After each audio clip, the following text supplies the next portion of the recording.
இந்த உலகத்தில் உள்ள அதிகாரம், மனுஷனுடைய அதிகாரத்தை பாருங்கள்.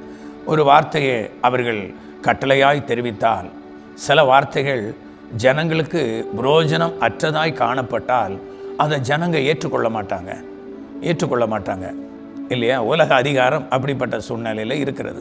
இது மனுஷனுடைய இயல்பு. ஆனால் மனுஷர்களுக்கு தேவையான நல்ல சட்டங்களை ஏற்றி அதை வெளியே கொண்டு வரும்போது, சொல்லும்போது அதை எல்லா ஜனங்களும் கடைபிடிக்கிறார்கள் இல்லையா? ஆனால் நம்முடைய தேவன் அப்படிப்பட்டவர் அல்ல. ஆண்டவருக்கு ஸ்தோத்திரம். அவர் ஒரு வார்த்தையை சொன்னால் அது அப்படியே நிறைவேற்றப்படும். பாருங்க, அந்த வார்த்தை அப்படியே கிரியை நடப்பிக்கிறதே வேதாகமத்திலிருந்து அறிந்து கொள்கிறோம். நம்முடைய வாழ்க்கையிலிருந்து நாம் கர்த்தருடைய வார்த்தை எவ்வளவு வல்லமை உள்ளது என்பதை அறிந்து கொள்கிறோம். இப்படி பல ரீதியாய் ஆண்டவருடைய வார்த்தை அவ்வளவு மேன்மை உள்ளது என்று சொல்லி நம்மால் புரிய முடிகிறது. ஹல்லேலூயா! கர்த்தருடைய நாமத்திற்கு மகிமை உண்டாகட்டும். அப்போது ஆண்டவர் சொல்ல ஆகும், கர்த்தர் சொல்ல ஆகும், அவர் கட்டளையிட நிற்கும் என்று வேதத்திலே வாசிக்கிறோம். ஃபுல் வீடியோவை பார்க்க ஹேண்டில் கீழே இருக்கிற ப்ளே பட்டனை கிளிக் பண்ணுங்கள்.